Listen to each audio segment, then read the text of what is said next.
So we are going to start now with our panel. So before we begin, I would like to introduce Dr. Carl James. A little bit about, you probably know a lot about Carl James, but very important to highlight Dr. Carl James, who was appointed as the Jean Augustine Chair in Education, Community, and Diaspora for a 5-year term effective July 1st, 2016. Dr. James brings a strong record of scholarship and community engagement to this key position, and as chair, he will focus on addressing issues and concerns related to marginalized people within a framework of equity, inclusivity, and social justice. Dr. James is also the founding director of the York Center for Education and Community and has been a member of the Faculty of Education since 1993. He is cross-appointed to the graduate programs in the Department of Sociology and supervises graduate students in environmental studies, interdisciplinary studies, social work, and social and political thought. A former youth leader and community worker, he has extensive experience with critical ethnography, action research, and government and institutional policy analysis. Dr. James is widely recognized for his work in ethnically and racially diverse communities and for his role nationally and internationally in research around equity and identity as related to race, class, gender, racialization, immigration, and citizenship. He is known for his mentorship and is engaged in professional development with social service workers, community agencies, and educators. Please help me welcome Dr. Carl James.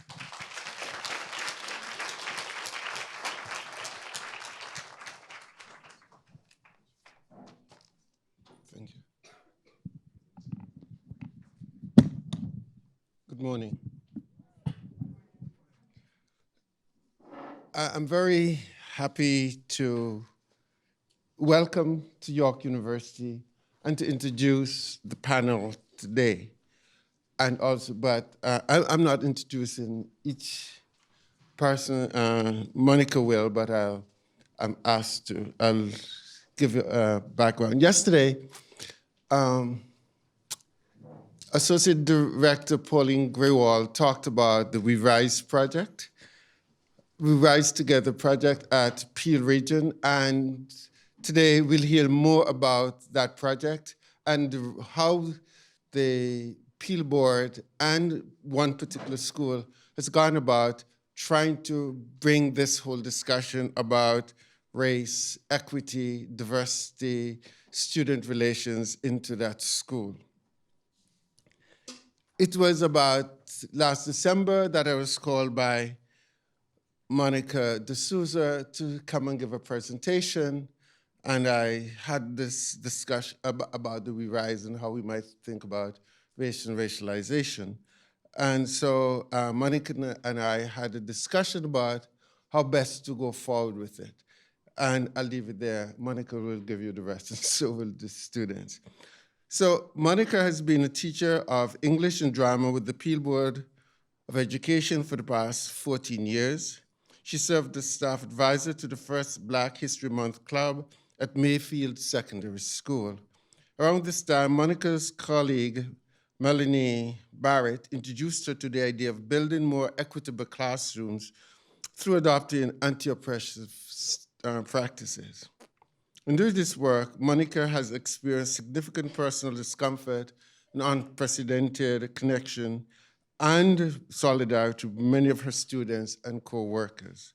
Over the past 2 years, she has supported the brilliant work of the Diversity Council at Lawn Park Secondary School in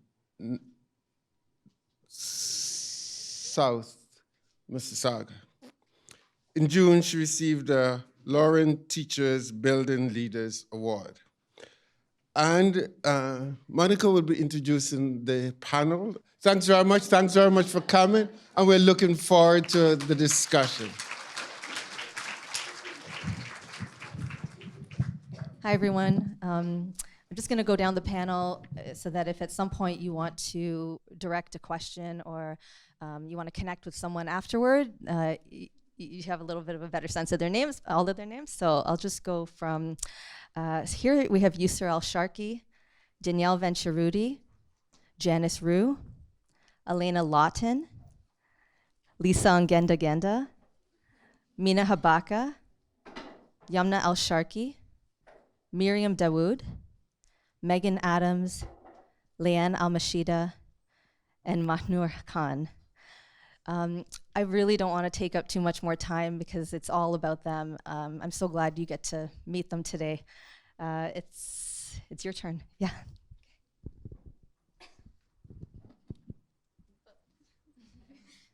Good morning, everyone. Can you hear me? Is it on? Okay. Once again, my name is Mina. Hier, nous avons entendu la reconnaissance des terres. Cette reconnaissance nous rappelle le peuple d'origine de cette terre. Quand nous pensons que nous savons un peu de choses de leurs histoires, quand nous pensons de leur résilience, nous sommes inspirés à faire le travail que nous faisons. Le but de ce travail est de faire éclater la vérité. So the goal of this work is to bring truth to light. Hi everyone, I'm Yusur. Thank you for including us today. We're the Diversity Council from Lorne Park Secondary School, a school that you might not associate with ethnic diversity. Lorne Park is one of the oldest schools in Peel. It was founded in 1958, and the population is still very white, and parts of it are very affluent. It's a very sports-oriented school, which is known for its high test scores and winning sports teams, and there's a very small Black student population. So we first presented at a PD Day meeting for staff at our school a few months ago, and it was the first time that students had presented at a Lorne Park staff meeting. So this was a very big accomplishment for us, especially given the challenging subject matter, and many of us hadn't known each other before this group formed. After that, word spread about our work, and at the end of the school year, we were invited to speak here today. We are very grateful for the opportunity to attend the conference and share some of our work with you. Okay, so hi, I'm Yamna. I'm just gonna go over some of the rules. They're up there, so I'm just gonna do them like in French out loud. Avant de commencer, nous avons quelques règles pour assurer une présentation efficace. C'est bizarre de vous expliquer ces règles en tant qu'étudiant, mais il est important que tout le monde se sente à l'aise. Premièrement, nous vous demandons d'écouter attentivement. Ces histoires sont très personnelles et importantes pour nous. Deuxième, après la présentation, nous aurons le temps pour une discussion. Si vous parlez, nous vous demandons de contribuer aux histoires et aux idées pertinentes et de parler ouvertement. En plus, utilisez les pronoms personnels. On ne va pas utiliser les noms de personnages dans nos histoires et on vous demande la même chose. Finalement, le but de cette présentation n'est pas de faire honte à quelqu'un. On veut enseigner les gens, le but est d'éduquer. Pour cette raison, on ne peut pas révéler le nom de gens dans nos histoires. Alors, s'il vous plaît, ne nous demandons pas. Just to clarify that last part, we're not going to be including any names of people that we sort of mention in our stories, so please don't ask us. Hi, once again, I'm Danielle, and so the title of our presentation is Why We Rise. If you know about the Peel Board's We Rise Together action plan, then you might appreciate our play on words. If not, we want it to make sense for you. So we're going to give you a little bit of background information about We Rise Together before we tell you our take on it. Hi everyone, once again, I'm Janice. So I would like to start with this fact. Research shows that anti-Black racism has a negative impact on the well-being of Black youth. So, to further explore this fact, the Peel District School Board wanted to explore this in high schools. So, in 2015 to 2016, PDSB held focus groups with Black students from several Peel high schools, and the group included both academically successful and struggling students, and all participants were there voluntarily. So then they were asked various questions dealing with school, like what factors helped them succeed and what factors held them back from doing well. And they also asked about ways that school could offer more support. So here's a summary of the findings from the focus group. Overall, students reported perceptions and experiences that are primarily framed by the behaviors of students and staff, stereotyping and stigma, academic expectations held by others, relevance of the curriculum, and opportunities available at school. These ideas will come up again in the comments we'll share with you based on our own research. So after they met with these focus groups, PDSB wanted to act. So they created an action plan called We Rise Together with 4 main focus areas. The first was to engage with the community. Second, to deliver bias and anti-racism professional development. Third was to integrate the experiences of Black Canadians into the curriculum. And last but not least, to inspire Black student leadership and engagement. Hi, so once again, I'm Leanne. So how did we enter the equation? In fall 2018, the Equity and Inclusion Pillar at Lorne Park sat down to discuss how they would interpret We Rise for our school. The pillar is made up of about 10 volunteer staff who meet once a month and plan various professional development days. So according to Ms. D'Souza, they've done some good things. Recently, they brought in the Deepening Knowledge Project from OISE. They invited a parent who works for the Peel Board to talk about providing greater supports for 2S LGBTQI students. But when it came to We Rise, the pillar felt like they didn't know where to start. As Yusser mentioned earlier, our school has a very small Black student population. The pillar imagined some people saying, we have 5 Black students, we don't need We Rise at Lorne Park. And that's when Ms. D'Souza contacted Dr. Carl James for guidance. He recommended a student-led research project. He wanted to give Lorne Park students the opportunity to learn about We Rise and share their findings with staff.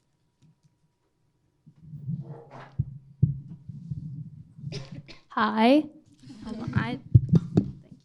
Hi, my name is Mahnur, and right before the winter break, Ms. D'Souza emailed the Diversity Council and 2 of her grade 10 English classes that she had taught the previous year, and that very same day we met with her and learned about the project.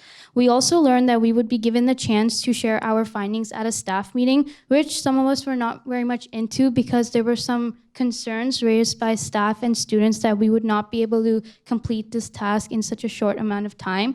The staff meeting was just in a month, and it was the end of the first semester. As you can imagine, an ending of a semester is pretty brutal and hectic for students because teachers are cramming in a lot of marks, and you got tests and projects after projects, and we were like preparing for exams, so we didn't think we would be able to do it, but Carl, James, and Ms. D'Souza believed that we can pull it off, and in fact, just in 1 month, we did, and every researcher chose to present at the staff meeting. The research project focused on 3 questions. These were developed by the Equity Pillar along with Carl James. The first question is, what is We Rise, and can you imagine why this action plan exists? The second question is, what kind of educational opportunities could We Rise open up for all students? And the final question is, what kind of equity opportunities could We Rise open up for all students? This all started with the 3 original questions, as I mentioned before, and then we conducted interviews with friends, family, students from Lorne Park, and other schools. After when we started to have the meetings, we started to question things, and we shared our experiences and our prior knowledge with each other. And finally, many of us conducted a lot of independent research. Hi, once again, I'm Elena. So today we're going to be sharing some of the stories, comments, data, ideas, all stemming from our original 3 research questions. So coming back to our first research question of what is We Rise and can you imagine why this action plan exists, we asked people if they knew about We Rise together. We explained to them what it was and asked them if they could imagine why this action plan might exist. So a lot of my interviewees gave responses like all lives matter or why only Black students, and several were even confused about what exactly would be given to them that would help. Money, something else. In general, there was very little known about the project. So hi, once again, I'm Megan. And as a white student who has examined topics surrounding anti-Black racism, I found that there's much ignorance and a need for students in my community to learn more about these issues. And in joining Diversity Council this year, and overall just my experience with allyship recently, many white students have come up to me and asked, oh, well, why should I as a white person be concerned about learning about anti-Black racism? So with this still in my mind, I went to my own home to ask about the topic of We Rise in the initiative, and the question I asked was, do you think that We Rise would be beneficial for Black students in Peel? And surprisingly, I found that members of my family didn't actually answer the question, but responded by mentioning other marginalized groups. So for example, they asked, oh, well, why doesn't this initiative support Indigenous rights, for example? And because of this, I realized that this same effect does not happen when support is called for example, women's rights or LGBTQ plus rights. And overall, like my general takeaway from this was I thought about how there is a tendency in our society for people to ignore issues facing the Black community by mentioning other marginalized groups as a priority. So now we will be asking you a few questions, and we'd love to hear your input at the end of our presentation. Why might people avoid talking about anti-Black racism? Why is there reluctance towards We Rise? Why don't people respond this way when they are asked to support other marginalized groups? How might your school be improved if there was greater education about present-day anti-Black racism? Please take a moment to reflect on these questions, and we encourage you to share some of your thoughts with us in the end. Hi, so once again, I'm Lisa. And unlike the previous interviewees, my parents thought that there would be value in We Rise. Parce qu'il y a des stéréotypes qui existent sur les peuples noirs dans notre société. It could raise awareness and perceptions about Black people, whether they're subconscious or not. And We Rise could raise awareness, spread knowledge, decrease ignorance, increase comfort for Black students, and not only them, but all students and all teachers. So once again, relating to the reasons why this action plan would need to exist, even before our research group was formed, I did a survey for a sociology class, and my topic and sort of goal was to better understand the attitudes and awareness regarding racial stereotypes and their effects, I know that's a mouthful, in the Lorne Park area in particular. So I shared the survey with the group, and an answer to, or the responses to one question in particular, this one up here.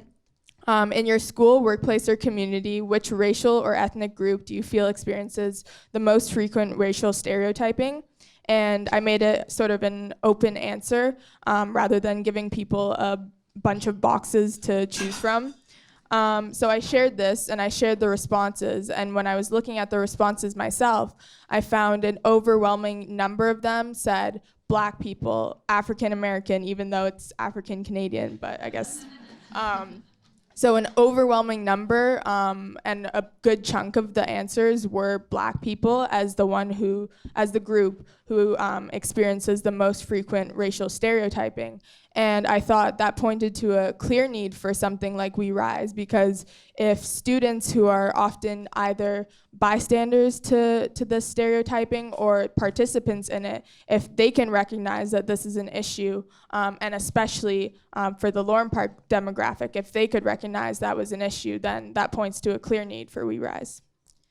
Hello, Miriam Daoud. So throughout our We Rise research, many of the interviewees and members of the group as well shared stories that involved racial profiling. For many, it was the first time they discussed these issues with anybody. So some of these stories might be a little hard to hear and may make some of you feel a little bit uncomfortable, but it is necessary to share them so that we understand that these challenges are real and that there is much need for We Rise. So first off, it's important to review the definition of racial profiling. It's important to note the words in bold here that the act of racial profiling relies on stereotypes rather than on reasonable suspicion.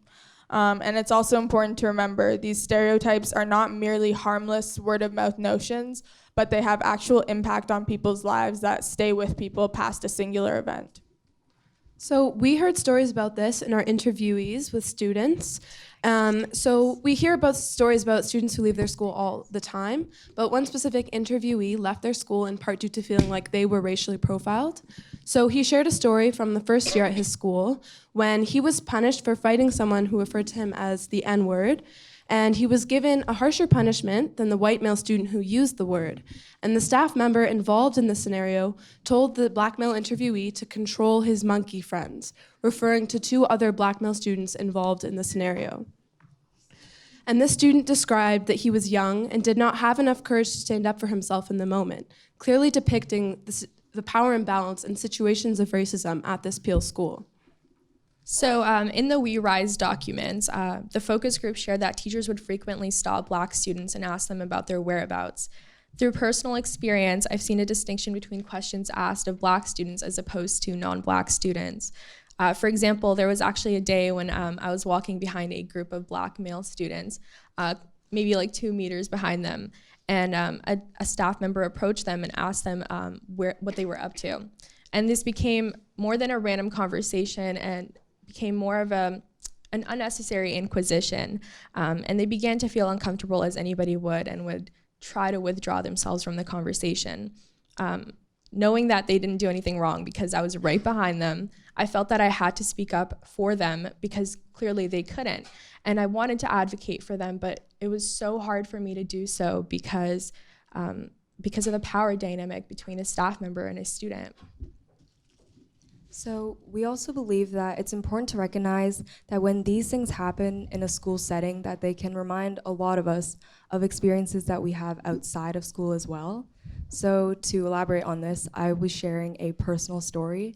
So last December, my parents and my sister and I went on winter vacation to Mexico, and we stayed there for about 10 days, and we had a really good time. So we decided on the last day to go to one of those information seminars where they show you other resorts in other countries. So as we entered the conference room, the woman who was holding the tours immediately approached my family and asked my parents, "Do you speak English?"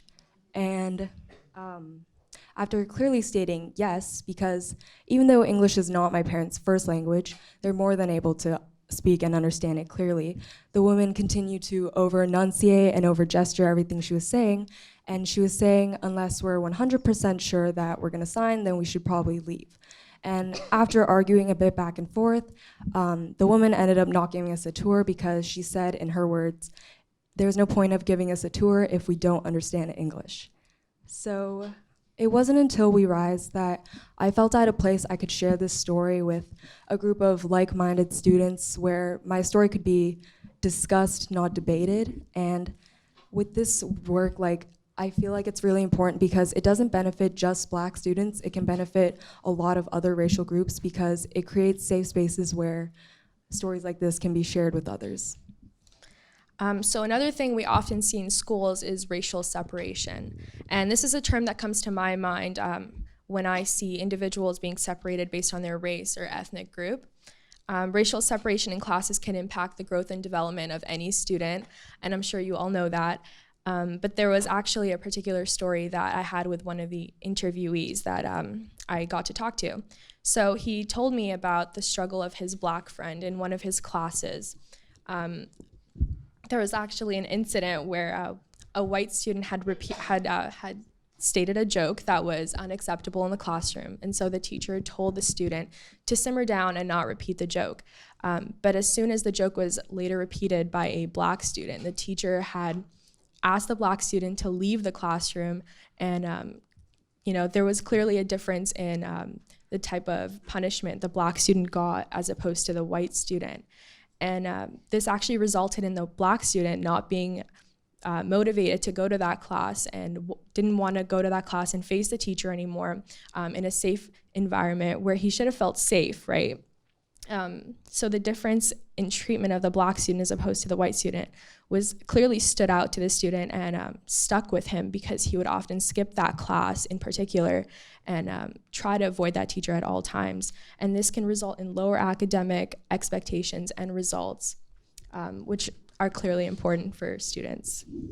So I'm going to be telling a story that's personal. This happened about 2 to 3 years ago. And so a person that I thought was my friend, and I must stress that I really did think that this was my friend. We had talked for about a year before this. He was known for making problematic jokes in the classroom that always went unnoticed by the teacher. And one day he came into the class and he called me the N-word. And he looked me in the eyes and he was smiling and he said, "You N-word." And everyone, the whole classroom quieted down. The teacher turned around and they started trying to change the subject. The whole class was quiet. Everyone was staring, waiting for my reaction. And I was completely stuck. I didn't know what to do and what should I do in that situation. And there were no allies in the classroom. And that's me one-on-one with somebody else. And everyone was watching it like it was a show. And We Rise comes in to acknowledge these problems because it raises awareness about them, that it's not only just me. I'm not the only Black student in Lauren Park, but I know many other stories of my friends, my sister, who experienced the same thing or even worse. And the impact stays. He probably said that and went home and went on with his life. But I heard that and I went home and I thought about it and I was like, what should I have said? And years later, I can tell that story like it was yesterday, because for me, it was yesterday. And to this day, if I'm in the class with him, I'm thinking, is he gonna do it again? And what would I do in that situation? And the point of the story is not to have pity or for you guys to feel bad for me, but it's just to show you that the stories that we tell like are real and it's happening today in our classrooms. So we recognize that as staff, your lack of action might not be because you don't care, but just because you don't know what to do. So please take 1 minute to consider these questions. 1, what's the main cause of the discomfort and hesitation when it comes to addressing racial issues? And 2, what would help you gain the confidence to address these situations involving students? And we encourage you to share your answers at the end of the presentation.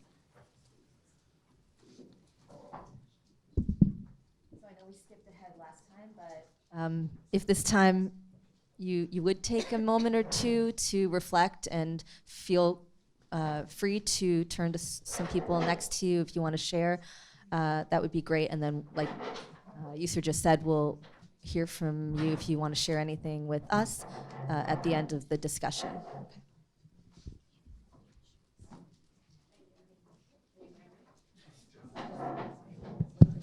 All right, you go.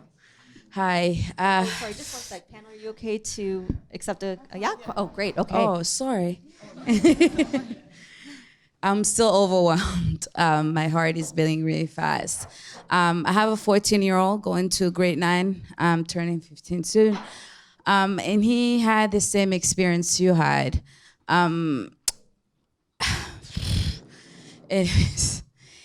I remember having a conversation where we live in Whitby Shores, and he's the only black kid in almost like 5 blocks. And he spends a lot of time inside because he can't relate to the kids that in the neighborhood anymore. The school he goes to, almost the same thing, but he still likes to be there because he still also feels safe in there in a way. And I remember him asking a question after he experienced with a group of kids in the neighborhood he grew up with, he's living with for 11 years. And when I asked him why you can't go outside, he said, I don't have the same privileges they have. I do not want to participate.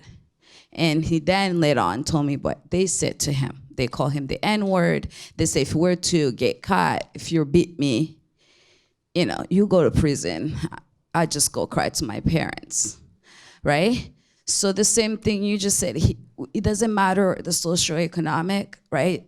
This still plays because it's in our living room. It's in our homes.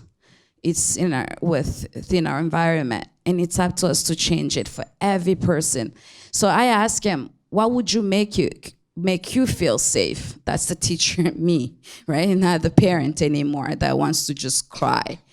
And he says something very profound that I want every adult and every kid can use this. And he said, I wish these kids were having these conversations that we're having in their homes. I wish their parents, like you said, well, come, we're not talking about First Nations or other groups, right?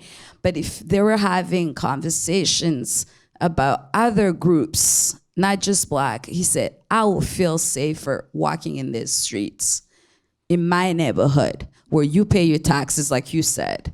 Because I told him, I pay my taxes, you should be walking in whatever you want to do, right? And he says, no, Mom, but he even scared of going get his driver license now, right? And that's not okay. But if he said to him, he feels we can't change everybody, but we should start having conversations with our own kids. I have conversations about other groups. I have conversations about gay rights and everything else. And I know my son knows that he shouldn't treat others wrong, right? He's an ally for everyone. And we should all do that. Thank you so much. You guys are awesome.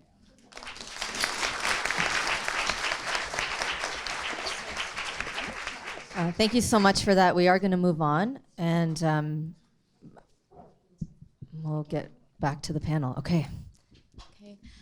Thank you for taking the time if you reflected on those questions. Now we're going to share our experiences with the curriculum. So when I thought about the need for We Rise, I thought about a lot of issues that have come up with me with the curriculum, and specifically its Eurocentricity and the lack of representation it has for groups that face or have faced discrimination. So I recall learning about Canadian history ever since I started school. However, I only ever recall learning about the same white men who founded Canada. And through further research on my own time, I discovered that these great figures were actually colonizers, and some of them did horrible things to Indigenous people. So then in high school, there was little mention here and there to Chinese internment and residential schools, but it felt like it was such a brief part of the curriculum. To me, it felt like the teachers felt as if it was an obligation to teach it rather than a responsibility. So then coming back to our focus for today, as far as Black Canadian history goes, I realized in our meetings that I was never taught about slavery in Canada. Raise your hand if you were ever taught about the enslavement of Black people in Canada. As you can see, so many of us were ignorant to such history, so we took it upon ourselves as a council to educate each other outside of school, because we knew we weren't going to get this education in our school. And part of this journey was going to watch a play called Angelique by Lorena Gale. I don't know if anybody's heard of it or seen it, but it talks about a Black woman that was enslaved in Montreal and kind of her journey escaping and like just her journey as a whole. And to me, I know it affected us all severely. We were all crying at the end. But I know that for me, it really, I was shook because I never imagined that something like this could happen in Canada, the land that I thought nothing terrible happened in, but I didn't. But now I know. So sticking to the topic of curriculum, a topic that came up was the novel To Kill a Mockingbird. And many of us on the panel are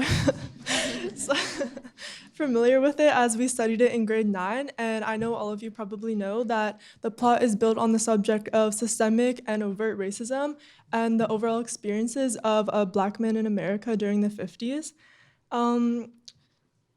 So reflecting back, I only realized this after, but my class only really studied the fictional literary analysis of the book rather than the very prominent anti-Black racism that was basically the entirety of the plot.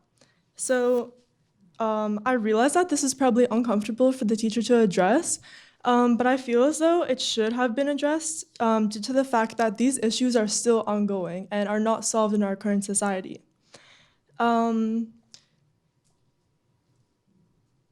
So I also believe that one educator does not have the power to end racism in itself, but at least starting to discuss these topics are more meaningful to the students than one may think.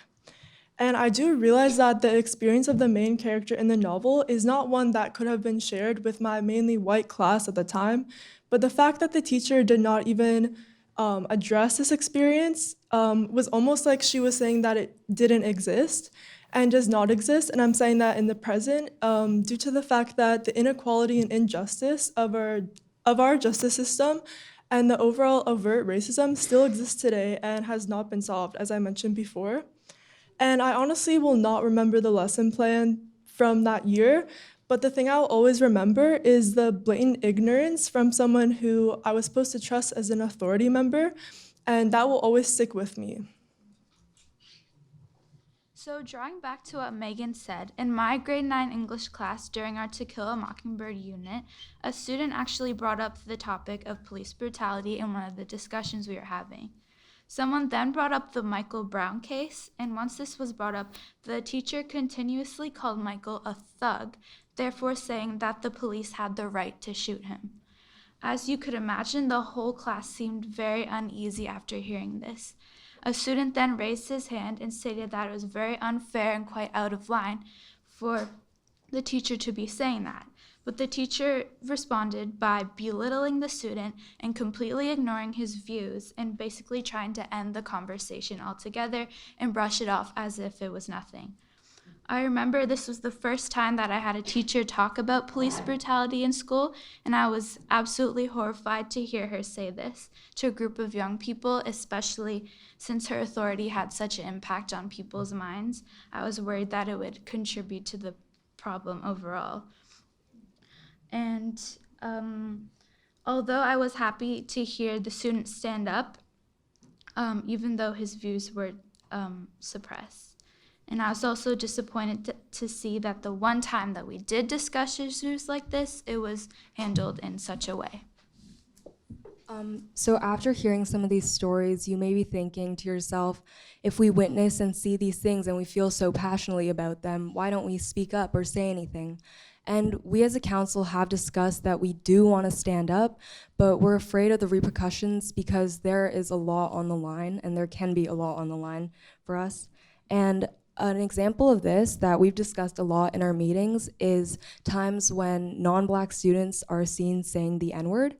And in these situations, oftentimes these Black students or these non-Black students turn to their Black friends and say, that's okay if I say that, right? Or you're fine if I say that. And more oftentimes than not, the Black student responds with just yes or sure. And maybe in those specific situations, it really is okay for that one particular student, but we've also discussed reasons why he might have said that when he really did want to speak up. Because he could have been afraid of losing social acceptance, friendships, because standing up for topics like this that makes others so uncomfortable can risk a lot, and especially amongst your peers when there's no allies around to stand up for you, because you don't want to be seen as a friend who can't take a joke or needs to lighten up or is too sensitive. So relating to what Janice said, I regularly hear my friends that are not Black using the N-word, and especially in the past, I've tried to stand up to this and challenge it. And the part that is so frustrating to me is that I know they know the history behind the word and the impact and emotion that's behind it, but whenever I confront them, they still take it as a joke or laugh. And standing up is something that we all want to do, but over time, it's kind of disheartening when people take all of your statements as a joke, especially with a subject that's so emotional and sensitive. So, in addition to fearing the repercussions one could face amongst their peers, there's also apprehension towards speaking up to administration about these same things as well, because of the way that they're often handled, which at times feels unfinished or inadequate or not dealt with at all. When incidents like these seem to be brushed off by those who supposedly have our best interest in mind, it feels futile to keep seeking resolution that can actually be seen and felt by us. Continuing to speak on barriers about speaking up, I had a very contrasting experience between my middle school and my high school. In my middle school, when these racial issues would come up and someone would say a racial joke, it was almost a given that you would have backup behind you and people would understand and talk about it. And not only would the person not say it again because they're scared of consequences, but they wouldn't say it again because they would learn from it. And when I came to high school, all of that changed, and it's changed how much people feel like addressing these issues. Because when it's just you one-on-one with somebody else, it's not as easy. And there's a fear of addressing these issues with your teachers when they don't stand up for you, because it's not as simple as just saying, remember when you weren't there for me, and fix it. And having it impact your relationship with them, because regardless, it does impact your grades, your references, and your future academic and career goals.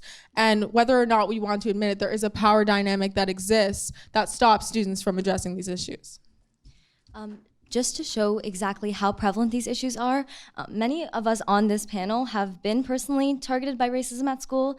So just to demonstrate that, can I get a show of hands? Who on this panel has experienced racism? Okay, and who on the panel has seen like overt racism at school?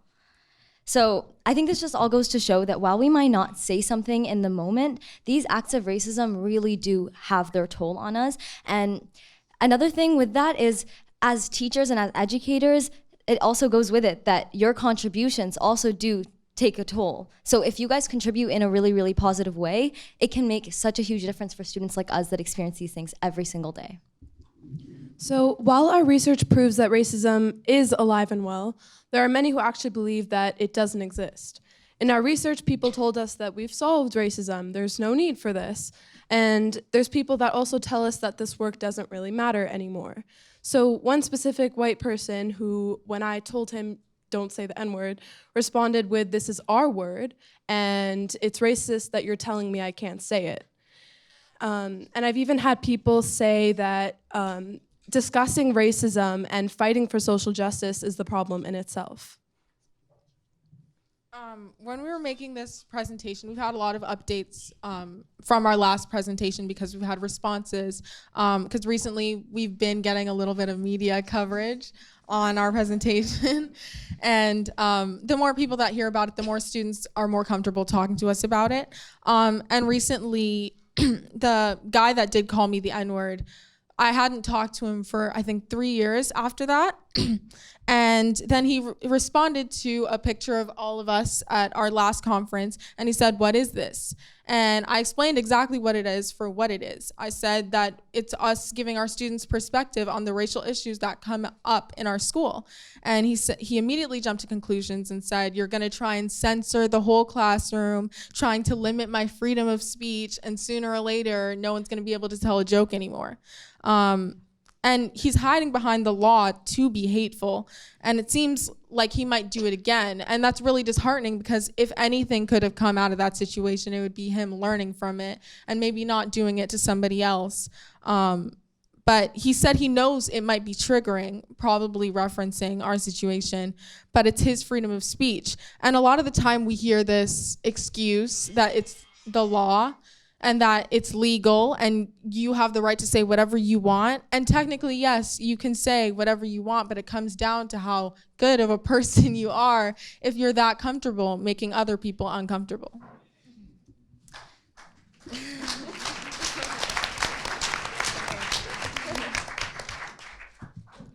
So another story that I had from when I was in grade 9, and I'm going into grade 12 now, was in English class. We had a media project where we had to basically create a toy ad and like market it towards a certain audience. And so for our commercial, we decided to include a multiracial family, because basically the idea was it was like a cute way to like have everybody be able to envision using the product. It was like a cute little thing, I don't know.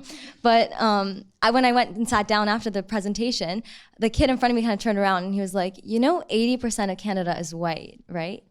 And I kind of went, okay, like, what does that mean?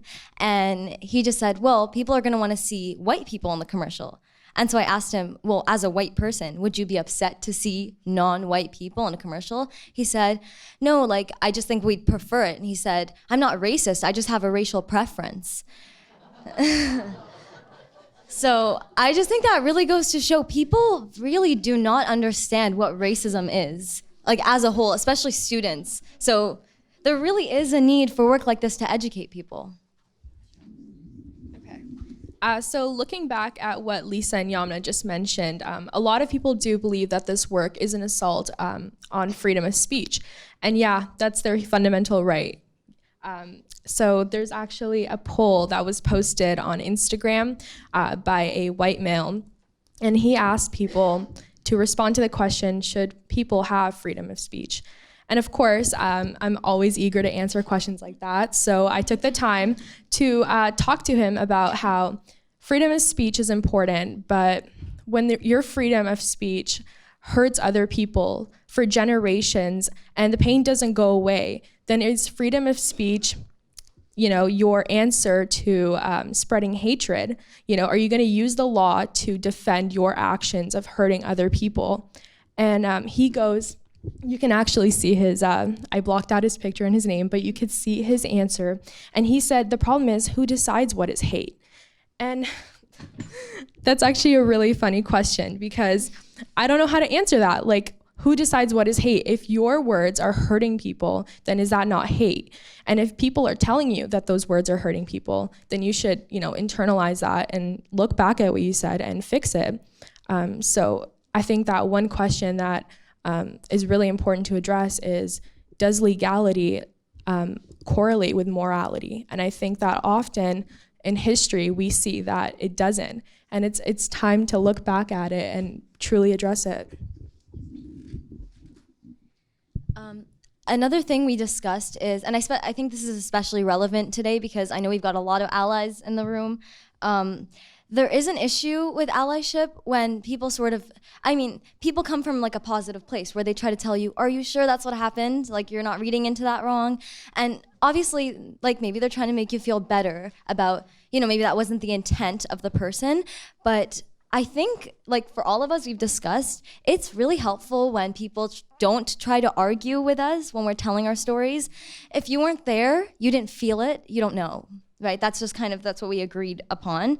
And I think that a lot of the time people have this defensiveness to it, like, well, you're not feeling that way because I'm not doing that, and I know I'm not doing that. But it goes back to that thing that we were talking about, intent versus effect. So just because you didn't mean to do that doesn't mean that wasn't the effect that eventually occurred, right?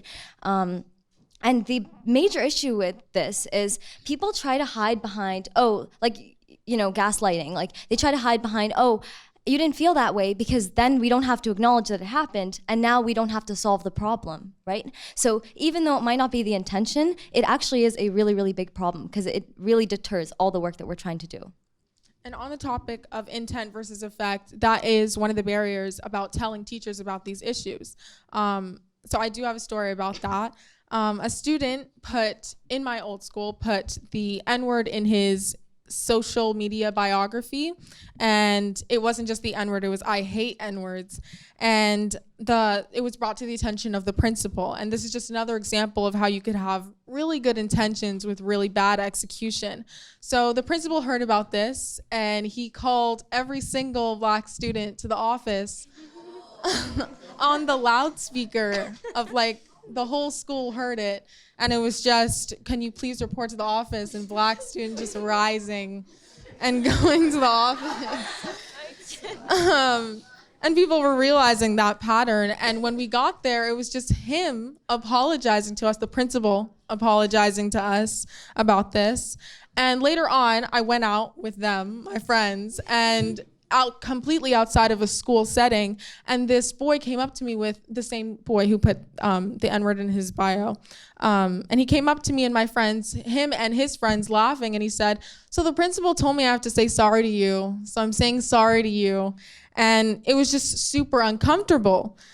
And I just don't understand how you could put the people who are affected by this through more than the guy who said it, because we're going through the process of being called down to the office, explaining to our friends what happened, and being in a social situation and being came up to like that. And all he has to do is say sorry in public while his friends are laughing in the background.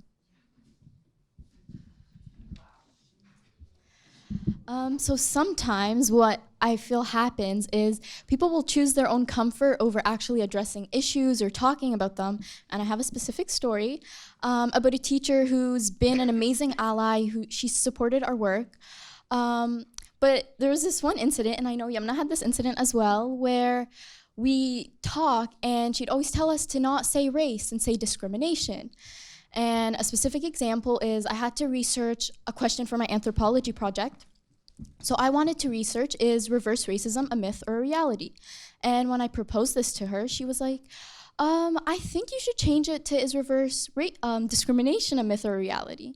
And in my head, I was like, you're taking away from, like, the whole point of this project. And I was so angry. And then she says, I don't see race. I think we're all one race, the human race. And at this point, I kind of lost it.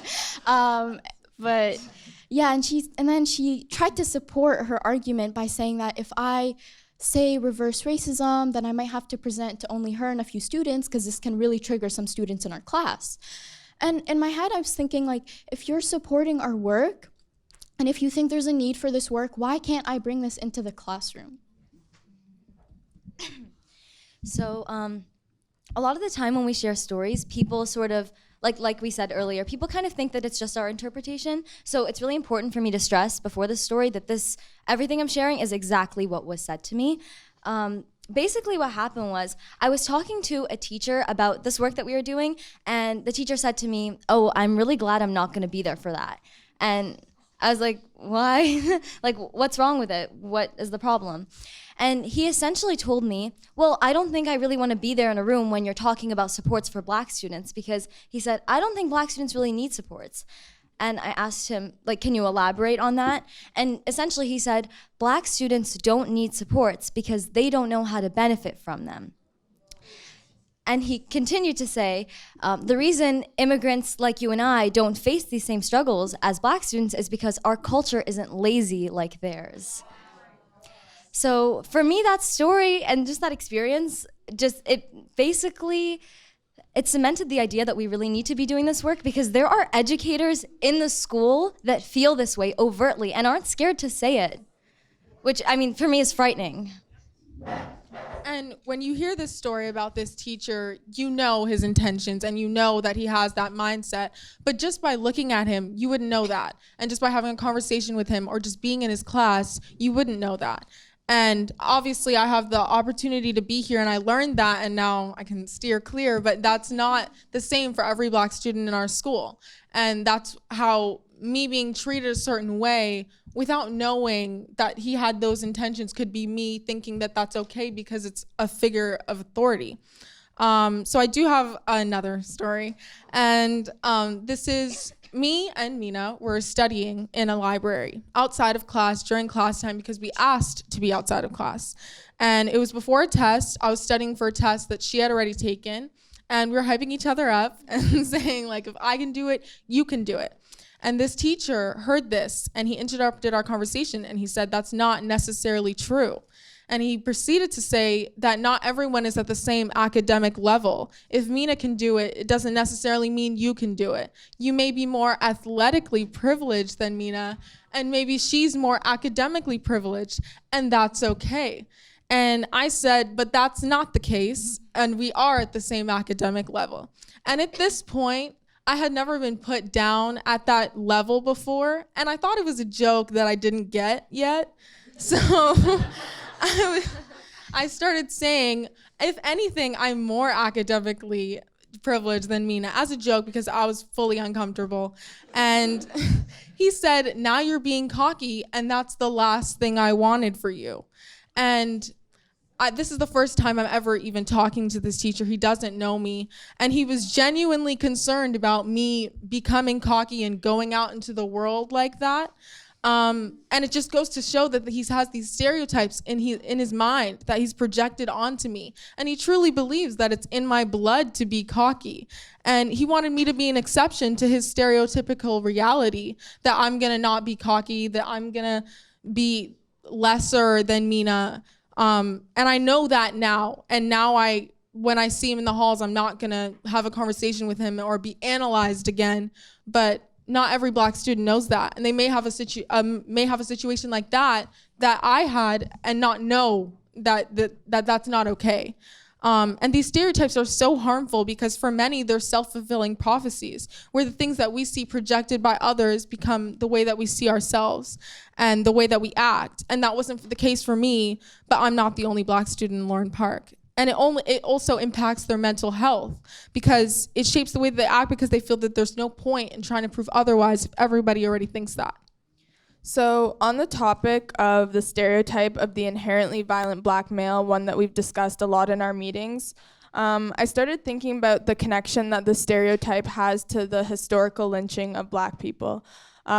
Disclaimer, this is by no means an expert opinion, so please tell me if I'm saying something that's not correct. I've done a lot of projects over the years on similar subject matter, so I've sort of drawn my own connections. So from personal research for a school project, I came across a figure that stated the lynching of Black people would occur very frequently in the United States. The figure stated roughly 4,000 deaths from 1882 to 1968. And I always tell people 1968 is not that long ago. So townspeople couldn't always, or whatever you want to call them, citizens living in the town, they couldn't always just pick people out of their homes to lynch, although sometimes they would. So the justification for these killings would be that these people were accused of rape, murder, or stealing, and therefore that made it okay for them to be killed. Oftentimes these claims were false, but that would not stop the public murders in the name of retribution. So just content warning, the images that are going to be displayed on the screen are very graphic images of lynching. Personally, I get a physical reaction when I see these pictures, so if there's anything that you need to do, if you need to turn away, if you need to leave, by all means that's okay, because again, graphic images. So Take the lynching of Thomas Shipp and Abraham Smith, or the murder of Emmett Till, for example. And what is remembered in these lynchings, as in the case of Emmett Till, was not that a lot of them were falsely accused, falsely convicted, and unfairly murdered, but that Black people are violent criminals, and the reason they deserve to die was because they threatened the community in some way. And through word of mouth, these racist stereotypes get passed down through generations. When the turn of the century comes, it's not like people forget about these violent times, the violent racism that occurred since slavery in North America. And even as it fades in severity over time, we still see the remnants of these very violent times in society today, in the way that people perceive Black people, Black males, and specifically Black male youth. Okay, so the point of going through that whole history is to recognize that although we do see acknowledgement of things like segregation in schools, there should be a lot more acknowledgement of these things, and more importantly, we should be talking about the emotional impact of these things, because that's what evokes empathy from people, is hearing sort of the emotional side, the impacts of things, the connections of how all these things came to be, because a lot of people don't understand how we reached this point that we're at today and why this should not be the finish line. And another thing that we always talk about is Ms. D'Souza mentioned something that Dr. Carl James said to her on during their first meeting, and he just kind of challenged the idea of a safe space. And I think a lot of us agree with that if we all feel safe and comfortable, we're not going to want to change. So it's really important for us to talk about the really uncomfortable, kind of scary things, because that's what's gonna make people want to make a difference.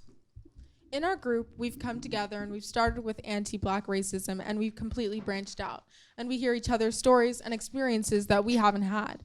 And we hear that for many racialized students, including myself, that they're coming to school with their guard up, because it's better to be prepared to be racially profiled than to be caught off guard. And for a long time, I've wanted to leave the school, but I'm only here for the French program because I'm gonna graduate with it. And from our We Rise work so far, it's already increased our sense of comfort and provided solidarity for students when they know that they at least have each other in the classroom. And part of our work involves going into classrooms and starting conversations about racism and other forms of social injustice.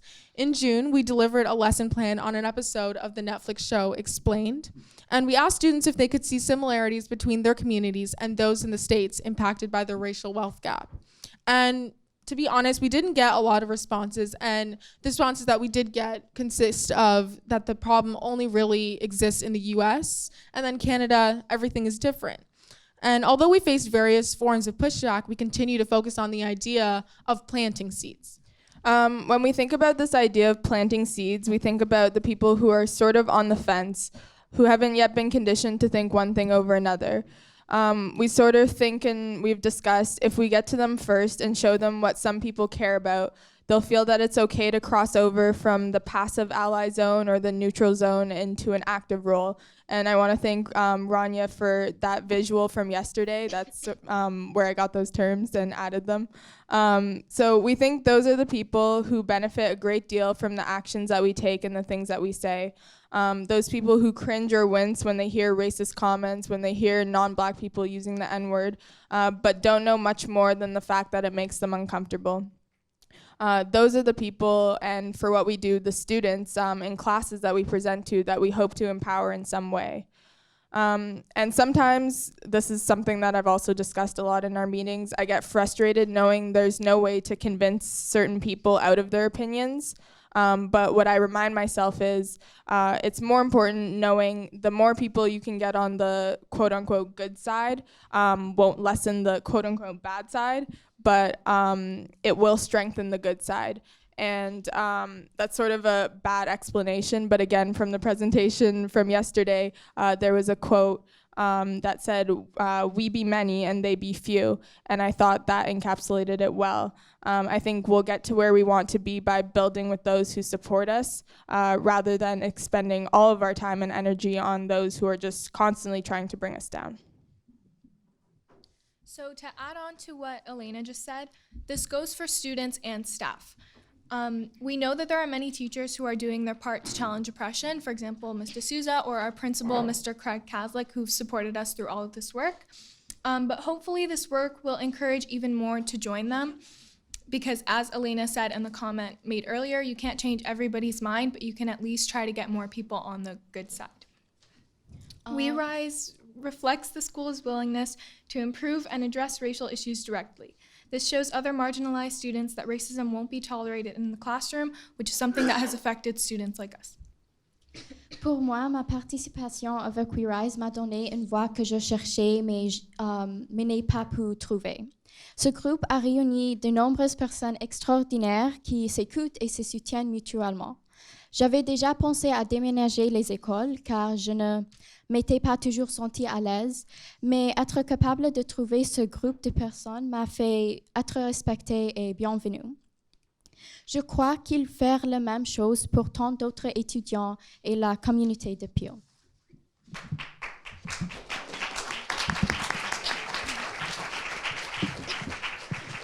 So as we're coming to an end and slowly wrapping up, you've heard a lot about our work today. The last time we presented, this was when we opened the floor to questions. An educator in the audience asked us, so what are we going to do next? We do this work because we are passionate. As students, it's not our role or our responsibility. We are giving teachers...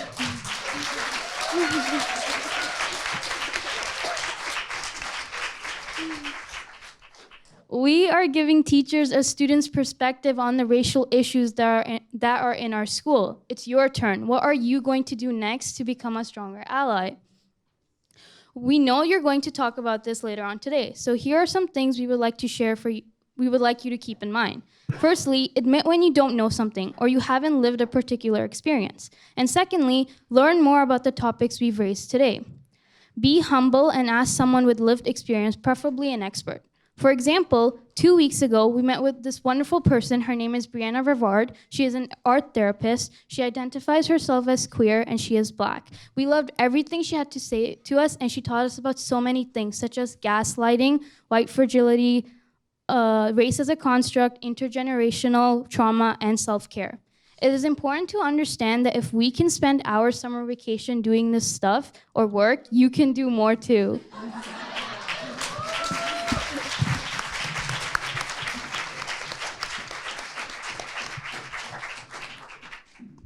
Thank you, Mehnor, for that.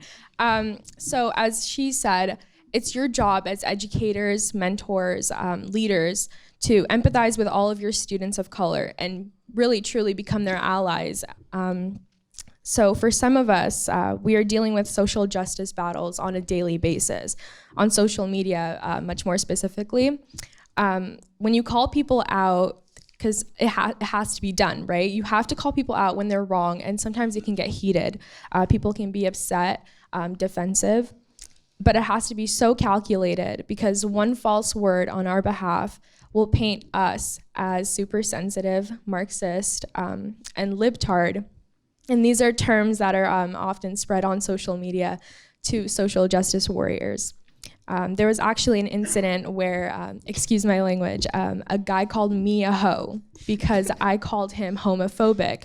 So he made a post and he was outlining some pretty, crazy,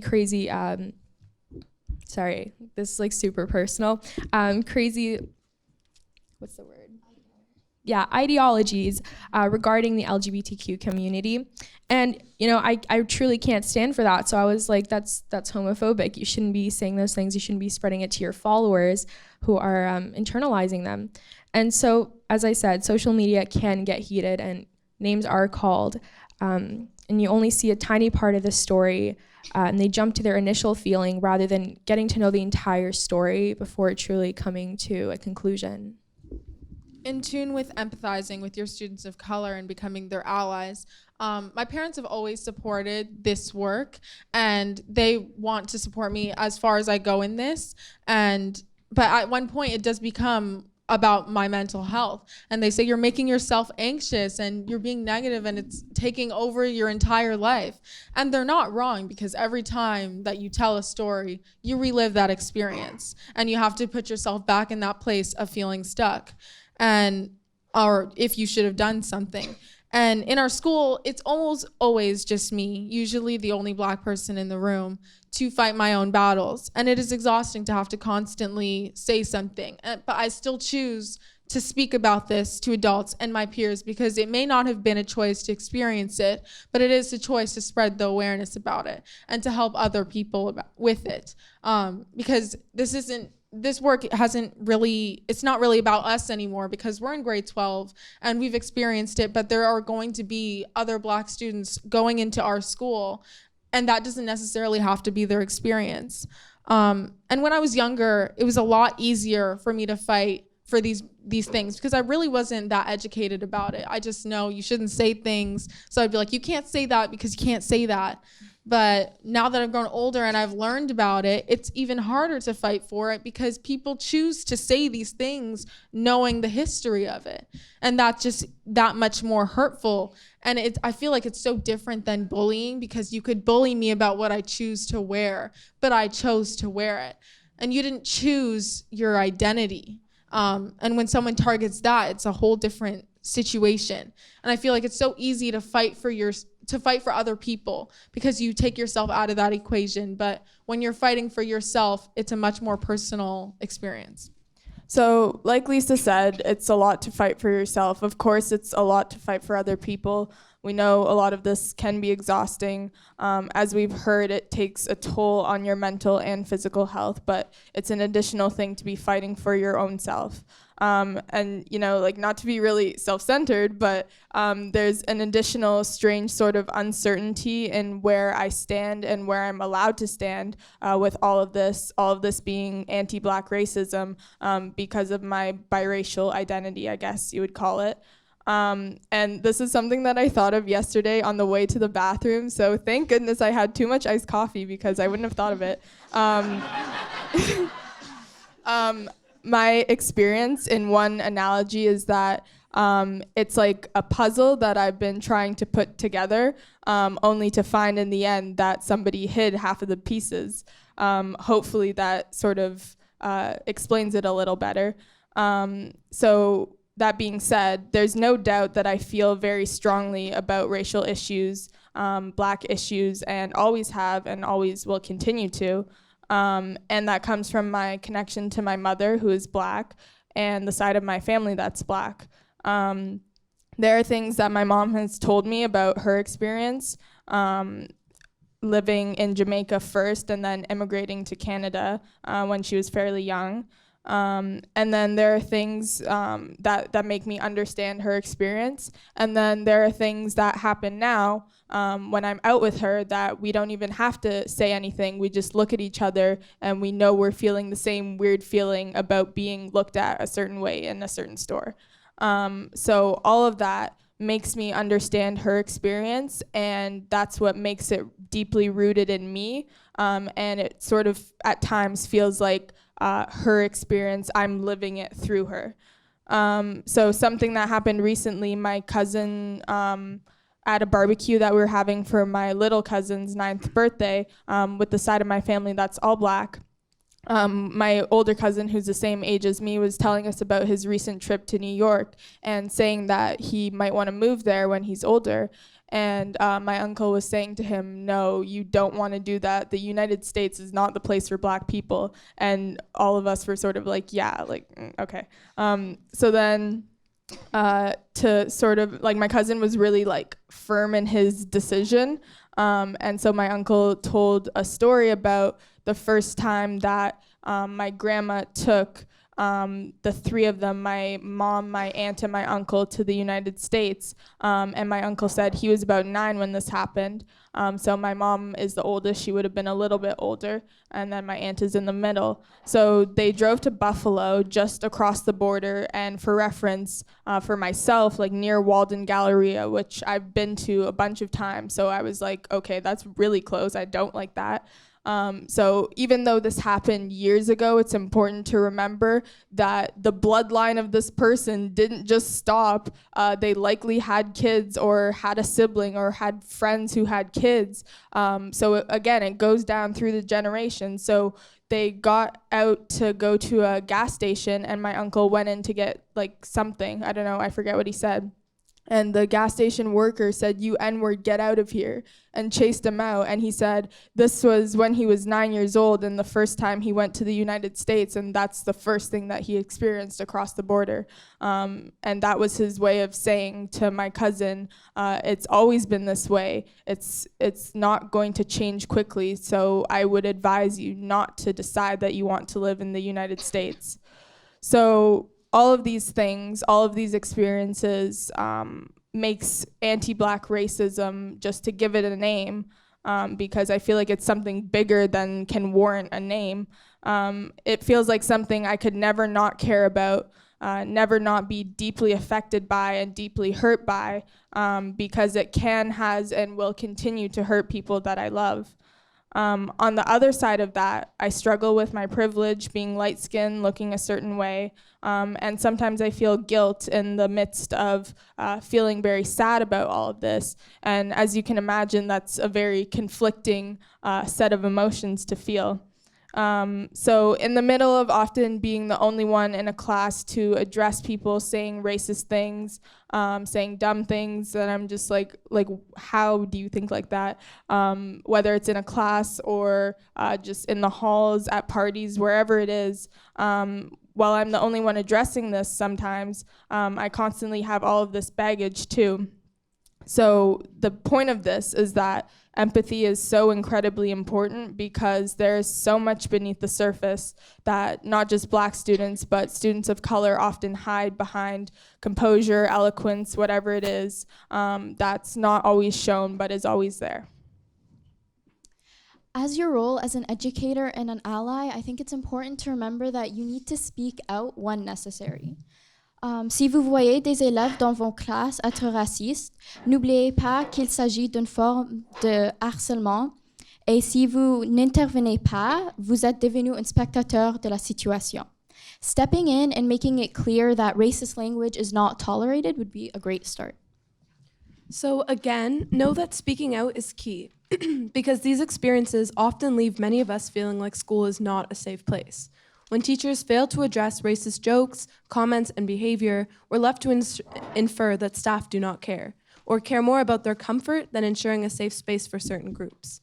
You, as teachers, or even just as adults in the room, are in a position of authority, where we as students expect you to act. We understand that our teachers are human and therefore might feel uncomfortable in situations like those we are describing. However, we don't feel it's necessarily fair to us to let this discomfort override the responsibility that you have to do something. So it would be a really big deal to all of us to have anyone step into any of these situations. So lastly, this is really important for those who can not only lend their authority, but their privilege as well. Unfortunately, it can sometimes require a white person repeating the same message as a person of color for some people to even begin to see it as valid or worth listening to.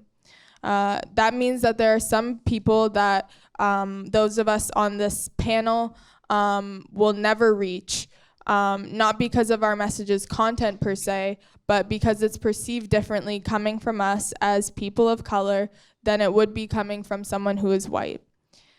You have nothing to lose by lending your privilege, but those who can benefit from it have absolutely everything to gain. And the last thing is to support student-led research and activism. And there are so many ways that you as teachers and educators could do this, and some ways that people have done we'd like to thank. So our principal, Craig Kaslik, we'd like to thank him for supporting and respecting our group and our work that we've been doing from the beginning. Dr. Carl James for guiding us through our research and giving us opportunities like this where we can come speak at amazing conferences. And Ms. D'Souza, she was our staff support throughout all of this, and she's the reason why so many of us got involved in the We Rise work. And most importantly, she allowed this to be student-led research. It was never like she was our boss or our teacher. We were always on the same level, and she gave us a lot of freedom to do what we thought was best. So it was truly student-led activism.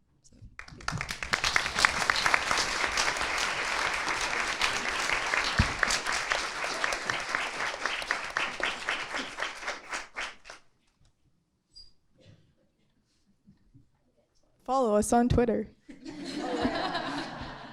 If you guys found what we said interesting, or you guys have any more questions that you'd like to ask later on that we don't have time to answer in the Q&A, you could follow us on Twitter at LP Diversity, or our Instagram, which is LP Diversity Council. Or you can contact us on Huba. Wow. Yeah. You're so amazing. Yeah.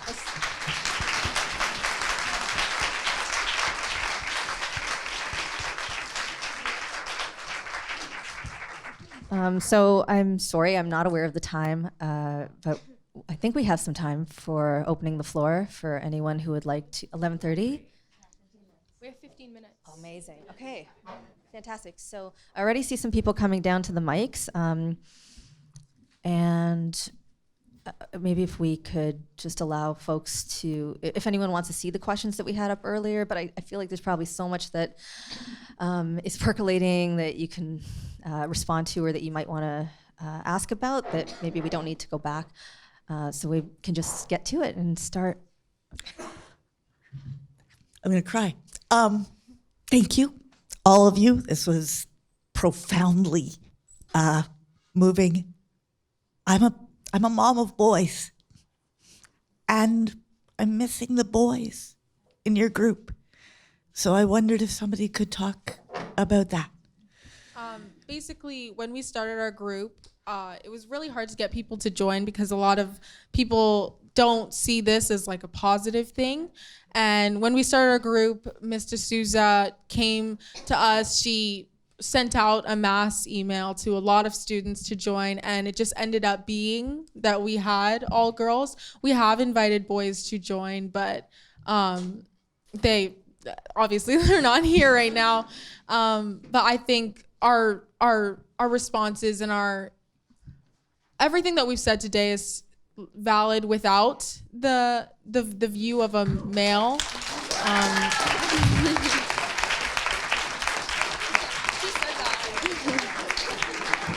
But we're still open to having.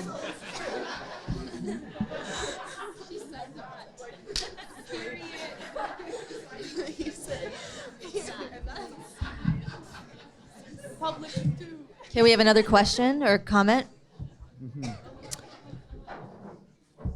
I have a 15-year-old son that goes to a school that has predominantly one faith.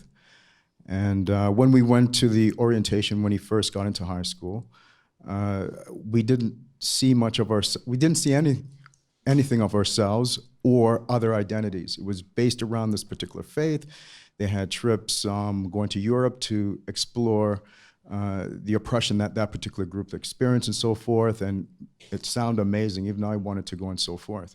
So the school year started, and a few months into it, I thought he was enjoying the school. He turned around when he was, I guess, going to volunteer to get his lifeguard thing, his Bronze Cross, and he turned to me and said, "Dad, could I switch schools?" And I said, "Why?" And he said he's tired of being called the N-word, and and tired of being saying, you talk so white, you act so white, you dress so white, and so forth, and you don't steal and things of that sort. So I said, "What are your friends saying? How are they supporting you?" well, they're the worst offenders of this at times, and they think it's a joke and so forth and all that. Didn't want me to go to the school administrators, he didn't want to get jumped and so forth, and the social capital that you mentioned, didn't want to lose it. I did eventually meet with the principal, but kind of clueless as to how to tackle this. And in her moment of vulnerability, she did mention that when they tried to address issues around identity, she'd hear back from the teachers that, that's NDP, that's so this and that. And her strategy is more in supporting her teachers and keeping them comfortable as opposed to addressing the issues. Of course, her tone changed once I went public to the board to try. I got this very formal email because I'm a manager of equity and engagement, so I basically went through their school and assessed it and gave her an 18-page report with what she could do, starting from her vision statement in the school and what's in her school and so forth. Now, my son, he plays the violin, the piano, the trumpet, and he, what do you call it? Anyways, the music credentials that you get, that you have to take an exam and so forth. So, yeah, he does it formally and so forth, but trumpet at school. He's basically shedding all of that because he wants to take up a sport, because he wants to go to Bill Crothers, because he's saying that school, there's more racialized students there, particularly black students, because a lot of students are self-segregating out of these schools and finding themselves to find safety. So he wants to pick up volleyball, because I'm like, what's your sport? You don't play sport. Well, I'm going to pick up volleyball. So, okay, well, good luck. Good luck. So basically, he's trying to find safety by dropping everything that he's interested in order to go to a school where he feels safe. But what happens when he goes there, because I have people who have done that, the students there have internalized all that stuff and then say, why are you acting so white when you're doing academically well? So society has a way of keeping you in your lane, both in your in-group and of course your out-group. So my question after that is, how do you remain resilient? Because some students self-medicate, maybe marijuana or what have you. Some students cut and so forth to kind of release that pain. How do you continue on and be resilient in a school? Because there's 300 students at the grade 9 level, and there's a handful of black students. So basically, they're defenseless, and they have nowhere to go. And I'm not going to his school to protect him, so I have to follow his direction. I can't just overleap and go to the school and make a ruckus and talk to. So my thing is around resilient. How do you keep resilient and your saneness as a student in that situation? Okay, I just want to say really quickly, before I answer the question, when people say things like that, like you're acting white, like I'm not black, I'm Iraqi, but people will call me whitewashed. Just in case like people don't know this, it's actually really offensive to say that, because you're taking somebody's identity away from them. And then if that makes you more comfortable that I'm whitewashed, like just something about that's just not okay. In case people didn't know that. Just to make that clear. But when it comes to resilience, for me, I started off in grade 9 dealing with a lot of stuff like that. I had somebody throw my laptop across the room about it. Yeah, like, just because of this. So I went to a teacher and we had a whole thing, and she wrote it in my, I don't know what it is. Yeah, on the record. And she spoke to the students, and after she spoke to them, it got 10 times worse. And one kid was like, are you gonna kill yourself? I don't see you crying. Like, prove that you're being bullied. If you're gonna kill yourself, I believe you're being bullied. So it just got worse. So it has to be handled in a really, really careful way. Not to say that every teacher is gonna handle it badly. She did her best, but it really has to be careful. And a lot of the time, to be honest, at the point that we're at, he probably is going to be having to do a lot of things himself in terms of like finding a group. If he wants to message us, he totally can. He can DM the Instagram. Like, we can give him our personal Instagrams. That's totally fine. It just comes down to like, you have to understand, like for us, this work is how we deal with it. like us knowing that we can make a difference is like, okay, like I'll see something horrible on Instagram, I'll talk to the group chat, everybody kind of supports you and we talk about how to make that into change. That's important, but it takes a lot of time and a lot of like suffering, honestly. I just wanted to add sort of like the last thing that Yemna said was like this group is what gives us that feeling of being able to be resilient. For me, before this started, I had literally like all of this in my head, but I never said it to anyone because I didn't feel like there was a place that was like relevant and appropriate to say all of this.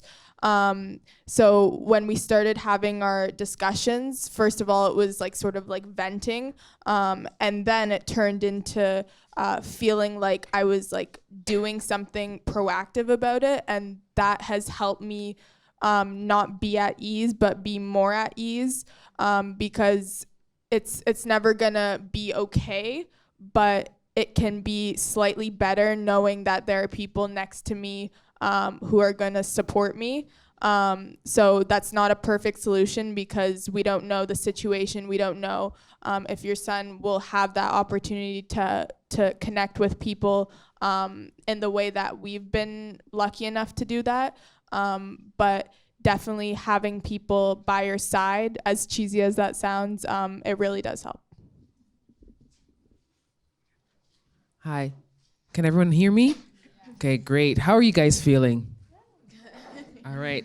My name's Monique Hansen, and I'm a teacher. I'm going to be entering a new role at a new school, and I'm leaving an environment from a previous school where I had a lot of alliances, and I had a lot of teachers and educators that look like me, and I was very impactful at that school.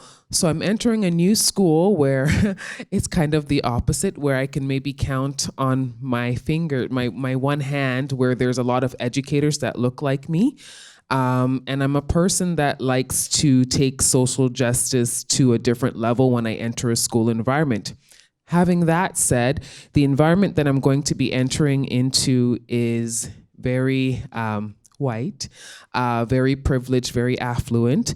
And I think for me, the challenge is that because I'm a younger and I'm a newer teacher, the challenge is going to be very vast and very great in terms of creating student groups like yours.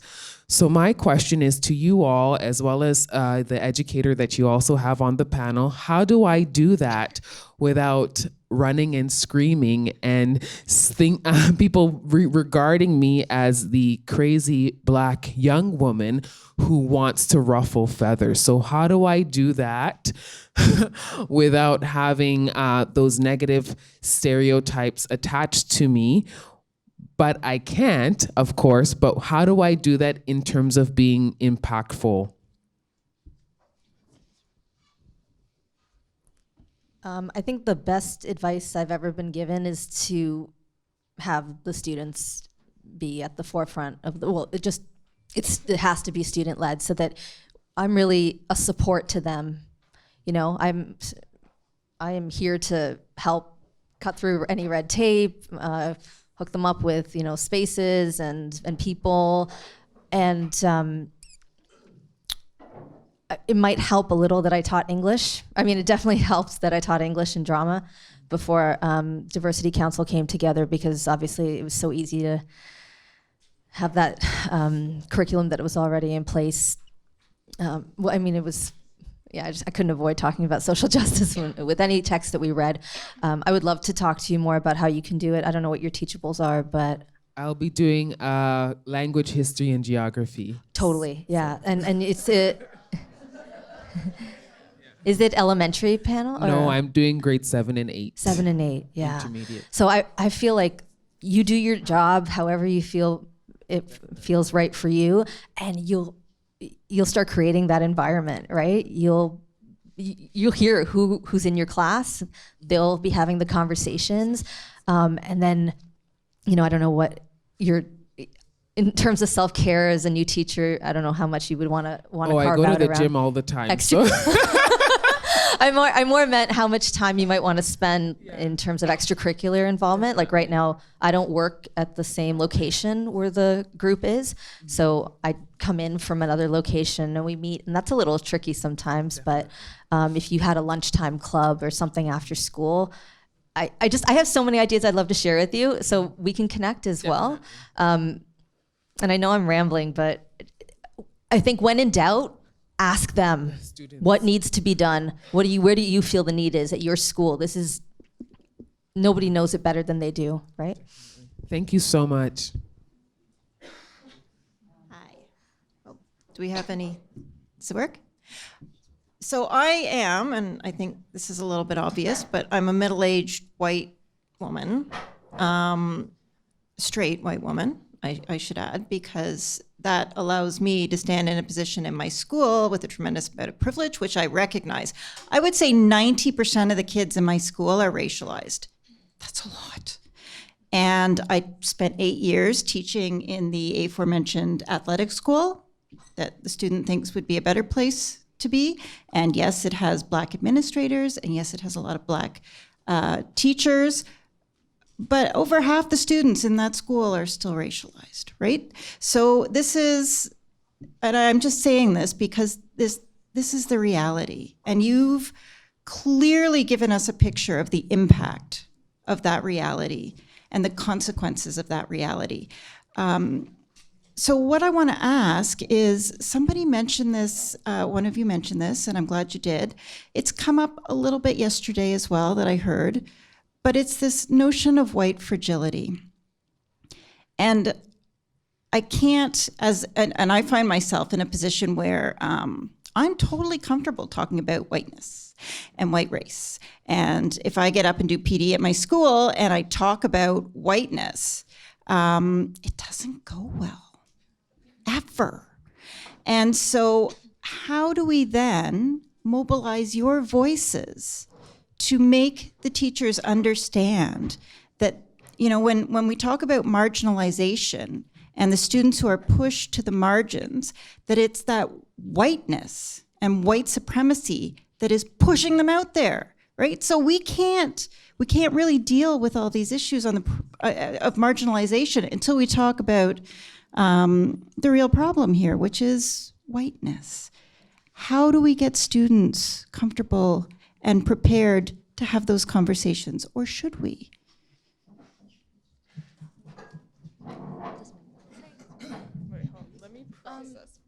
Okay, I just want to say really quickly that you kind of have to be straightforward, at least in my experience, and say, if you're uncomfortable talking about racism, thinking about how people feel uncomfortable experiencing racism.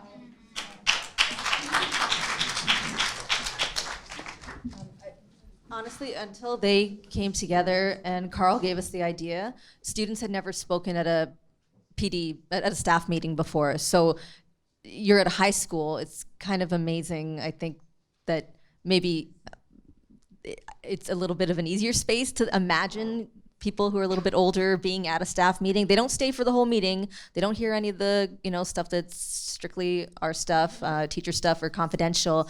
But to have them be guest speakers at a meeting, and if there aren't students who feel ready to do that, I've always been advised to bring people from outside of our school, right? Like, who are the experts? We went to Carl, like, we admitted we had no clue what we were doing, right? And part of it was white people in the equity committee saying, I don't feel like I'm equipped to do this work, or I don't want even more pushback than I've received than before.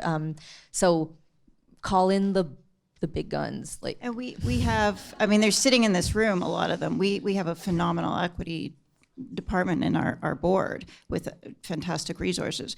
But what I really want to know is it fair to ask racialized students to come and have, like, you can't, right? So we don't have a lot of white students in the school, so we can access their voices, but I don't think it's their job either. So I don't know if you'll recall, but initially when we shared the idea of the research project, there were quite a few folks here who said, no, I'm not getting up and speaking in front of teachers. And we would have totally taken their work in whatever way they thought was best to present it and brought that forth at the meetings. Get their words. Exactly. And then, it doesn't surprise me that they took ownership. They're so proud and passionate. They wanted to be there. So I don't doubt that similar thing could happen at your space, but we would never force them or tell them, you have to do this, right? It does make you vulnerable, right, as students, and you are models of how to have these conversations. So getting there and that process, I think, would help us a lot. Sure, we can definitely talk more about that. Yeah. Next. I am representing a question from room 16. So this was sent. What structures or mechanisms in schools might be developed to increase meaningful student engagement on school decisions and systems for marginalized students? Can you repeat the question? Yeah, no problem. So what structures or mechanisms in schools, so like what infrastructure or access or opportunities, might be developed to increase meaningful student engagement on the decisions the school makes or systems that affect all the schools from marginalized students? Okay, so basically, this kind of situation worked really well for us, just the idea of being able to talk and bring up issues. But something that we've talked about a lot is we get a lot of questions about, like, what are you gonna do now? Or like, what do you wanna do about it? And it's like, this, like, that's what we're doing. I'm confused. Like, because at the end of the day, we actually don't have much of a say in like what actually happens in the school. We try and we get turned down, and we try again and we get turned down. And at the end of the day, it's like us coming to staff, us coming to things like this and saying, we need you to do this, please, right? Because we don't have the power to. So I think in terms of like actual infrastructures and things you can implement, just spaces like this, where you can hear the student voices, but you have to take that responsibility onto yourself. Also, when we started as a group, it wasn't just us having these deep conversations right away. We came in and we were just like, we all have the same view of our school and we're all kind of experiencing a little bit of the same things. And then as we moved on and we got to know each other better, our deeper stories and our personal stories came out. And that's what I think made this presentation so powerful. And that it was the safe space that helped us get there. Yeah. Another thing, I think we talked about this yesterday at this conference, was that we can talk to teachers as much as we want, but like I think you were saying, when we get to administration, there's a wall. So the teachers can be making groups like this so that we can speak, but as long as administration has a closed mind, we're not going to get anywhere. So I think that what needs to happen is administration needs to be sitting here. They need to be opening their minds, and then I think change will happen.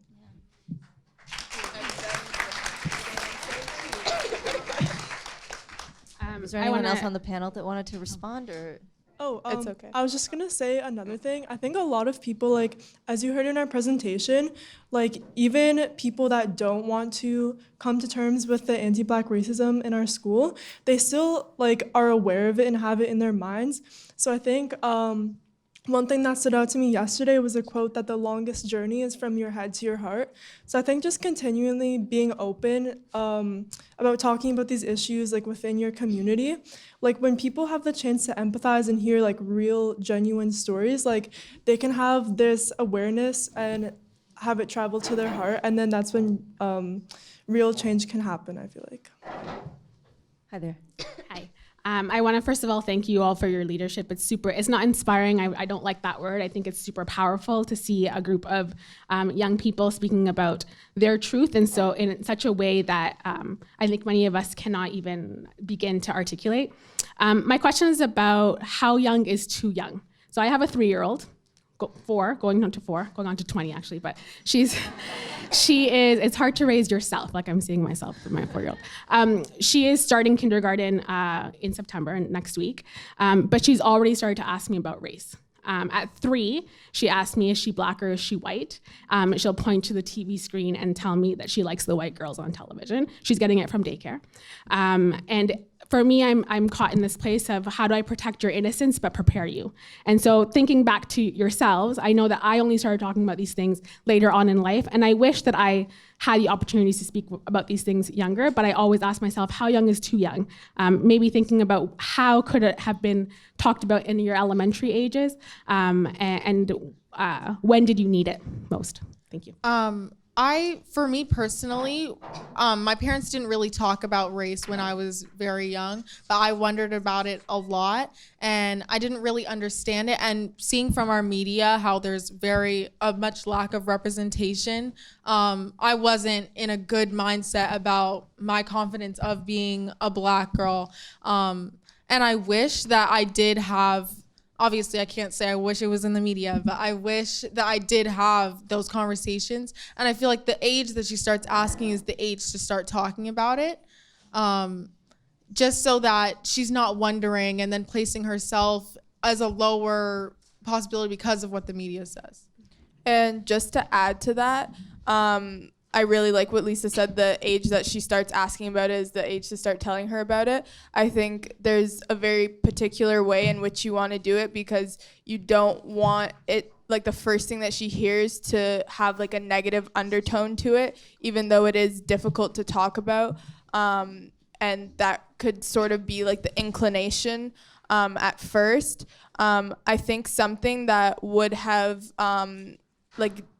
it would have been like good for me in my childhood would be to be surrounded by positive representation. I think that if I saw a lot more like Black dolls in stores, more than white, or the same amount as like white children's toys, then I would have grown up like thinking from the beginning that that being half Black is just as good as being half white. Not that I don't think that, but I think that the positive reinforcement from the beginning, positive representation surrounding Black children from the beginning is what gives them confidence starting their journey of life, I guess. And something that comes to mind is the whole "not my Ariel" thing. I think that not that we have that much say in what the media chooses to do, what different companies choose to represent. But I think that something like that, where we're going to have Black Ariel, is going to be something that is positive for young Black girls, young Black children to see. And the more that continues, I think the better young Black kids will feel about seeing themselves represented. And I just want to add that the most important thing that I think you could do for your child at such a young age is offer companionship and support, so that like when she does come home one day and she does make the connection in real life, she has the opportunity to talk to you with comfort about what's going on in her life, so that you can truly address like her issues, and you could truly make her feel comfortable discussing that. So as soon as your child starts making like connections, day-to-day connections with race, then you can truly begin to like talk to your child about that. But first, establish a comfortable setting to do so. Thank you so much. Vidya, I just want to check in with you about time. A few more minutes? Awesome. Okay. Hi. Comment really short, and so then we're not running out of time. So I just want to say that thank you very much for your work. It is truly empowering because you're able to turn something that is negative to something positive, right? The power of transformations. And by doing this is examples of resilience. So keep doing that.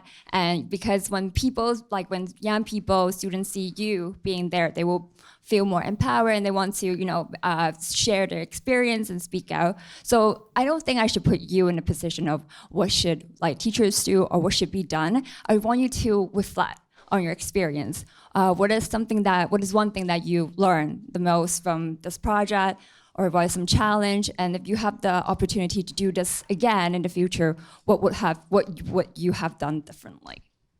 Thank you.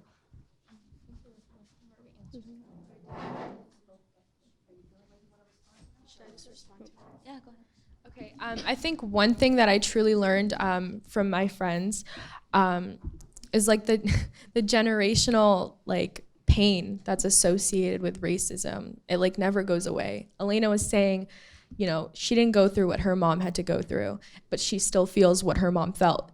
And I think that that truly makes us like realize like I may not be in like the same position as Elena and face the same struggles as Elena, but it's just so important to realize how deep that pain is and how internalized it is, and it'll really never go away as long as the stories are there. Like trauma, and you also learn like empathy. Like Yeah, sense of exactly. empathy. Okay. Yeah. Janice? I just want to add something quickly. Like, I feel like something like really positive that all of us learned is that we do have a say, and like we can have a voice if we come together and work hard, because I know a lot of us felt kind of like hopeless about the situation at our school, and we didn't really feel like we had a voice. But I feel like something we learned is that if we work hard and like we can share our opinions, then people are willing to listen, and like you can end up in a place like this where people are willing to listen. Thank you. Hi there.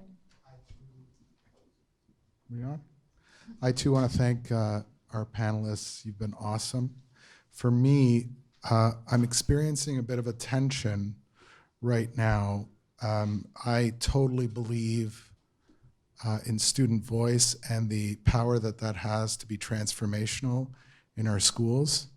But I'm also struggling with re-traumatizing students and having them talk about their experiences just to convince adults that racism is wrong? Is that the bar that we're setting right now? That we have to convince the adults that have been certified, all teachers have been certified by the College of Teachers and adhere to a set of ethical standards, and we need to convince them that our students shouldn't experience racism in our schools? I think we should all make a collective commitment to students that that's our job and not theirs, and that we don't, and we respect and love the work that you've done to bring this to our consciousness, but it's our work to change it, and the adults in this room are the leaders of that change, and we'll commit to you that we're going to do everything we can. Thank you.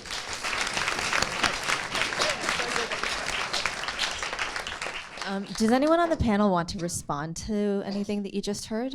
I was actually just gonna say, like, for me, like, I understand that idea. It's not good to re-traumatize students and having them retell their stories. For me, retelling stories has been like venting almost. I think I said that a little bit earlier. I understand though that that's not the experience for everyone. And also when I'm talking to teachers, I don't see it as I'm talking to teachers. I see it as I'm talking to adults and humans. So I don't feel like it's me trying to explain to teachers that racism is wrong. I see it as me trying to explain to other humans who don't understand it that we are on the same level as them, and speaking on more of like a one-to-one level rather than a teacher above a student. And yeah, that's how I see it.